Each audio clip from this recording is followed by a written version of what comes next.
വേണ്ടിയിട്ട് നല്ല എളുപ്പമാണ്, കഴിക്കാനും നല്ല ടേസ്റ്റാണ്. ഇത് ബാച്ചിലേഴ്സിനൊക്കെ പെട്ടെന്ന് ഉണ്ടാക്കിയെടുക്കാൻ വേണ്ടി പറ്റിയൊരു കറിയുന്നത്. നമുക്ക് നോക്കാം ഇതിലേക്ക് വേണ്ട സാധനങ്ങൾ എന്തൊക്കെയാണ്. ഞാനിവിടെ 4 വലിയ തക്കാളി ചോപ്പ് ചെയ്തെടുത്തിട്ടുണ്ട്. പിന്നെ നമുക്ക് ഇതിലേക്ക് വേണ്ടത് ഇഞ്ചിയും വെളുത്തുള്ളിയും ചുവന്നുള്ളിയും കൂടിയിട്ട് ചതച്ചെടുത്തത്. പിന്നെ 1/2 ടേബിൾ സ്പൂൺ കടുക് വേണം, കറിവേപ്പില വേണം, ഉണക്കമുളക് വേണം. നമുക്ക് ഇതിലേക്ക് വേണ്ട മസാലപ്പൊടികൾ. ഞാൻ ഇവിടെ 1/2 ടേബിൾ സ്പൂൺ മഞ്ഞൾപ്പൊടി എടുത്തിട്ടുണ്ട്.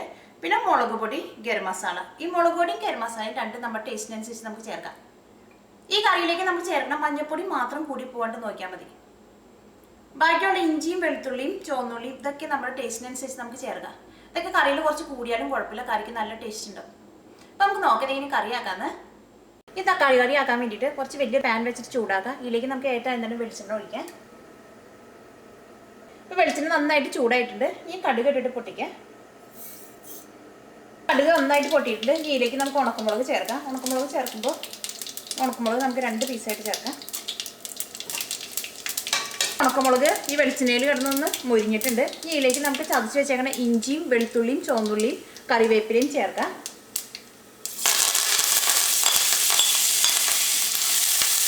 ഈ ചുവന്നുള്ളിയും വെളുത്തുള്ളിയൊക്കെ ഈ വെളിച്ചെണ്ണയിൽ കിടന്ന് നന്നായിട്ടൊന്ന് മുരിയണം.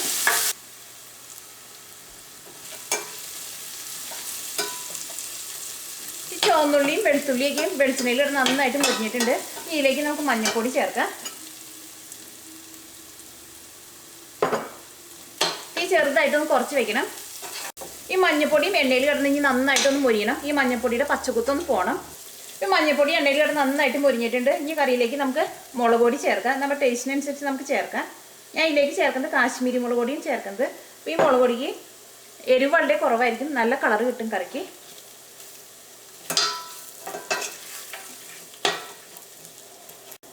ഈ കാശ്മീരി മുളക് പൊടിയൊക്കെ നമ്മൾ കടയിൽ നിന്ന് വാങ്ങണതിനേക്കാളും നല്ലത് നമ്മൾ വീട്ടിൽ മുളക് വാങ്ങിച്ചിട്ട് പൊടിപ്പിക്കുന്നതായിരിക്കും. അല്ലെങ്കിൽ മിക്കപ്പോഴും നമ്മൾ കടയിൽ നിന്നൊക്കെ കാശ്മീരി മുളക് പൊടി എന്ന് വാങ്ങിച്ചിട്ടുണ്ടെങ്കിൽ മിക്ക ഇതിലും കളർ ചേർത്തതായിരിക്കും. ഈ മുളക് പൊടിയും എണ്ണയിൽ കിടന്ന് നന്നായിട്ട് മൊരിഞ്ഞിട്ടുണ്ട്. ഇതിലേക്ക് നമുക്ക് തക്കാളി ചേർക്കാം. തക്കാളിയിലേക്ക് ആവശ്യത്തിന് ഉപ്പ് ചേർക്കാം. ഇതെല്ലാം കൂടിയിട്ട് നമുക്ക് നന്നായിട്ടൊന്ന് മിക്സ് ചെയ്യാം. നമുക്ക് തീ പതുക്കെ ഒന്ന് കൂട്ടി വയ്ക്കാം. ഈ കറിയിലേക്ക് നമ്മൾ വെള്ളമൊന്നും ചേർക്കരുത്. ഇനി നമ്മളൊരു മീഡിയം ഫ്ലെയിമിലിട്ടിട്ട് മൂടി വെച്ചിട്ട് ഈ തക്കാളി നമുക്ക് നന്നായിട്ട് വേവിച്ചെടുക്കണം. ഈ തക്കാളി വെന്തിട്ട് നന്നായിട്ട് ഉടയണം. നമുക്കൊരു മീഡിയം ഫ്ലെയിമിൽ വെച്ചിട്ട് ഈ കറി നമുക്ക് മൂടി വയ്ക്കാം. ഇടയ്ക്ക് നമുക്ക് കറി നമുക്കൊന്ന് ഇളക്കിയിട്ട് കൊടുക്കണം. ഈ കറി നന്നായിട്ട് തിളച്ചിട്ടുണ്ട്. കറി നമുക്കൊന്ന് ഇളക്കിയിട്ട് കൊടുക്കാം. ഇപ്പോൾ തക്കാളിക്ക് നന്നായിട്ട് വെന്തിട്ട് നന്നായിട്ട് ഉടഞ്ഞിട്ടുണ്ട്. ഈ കറിയിലേക്ക് നമുക്ക് ഗരം മസാല ചേർക്കാം. അത് നമ്മുടെ ടേസ്റ്റിനനുസരിച്ച് നമുക്ക് ചേർക്കാം.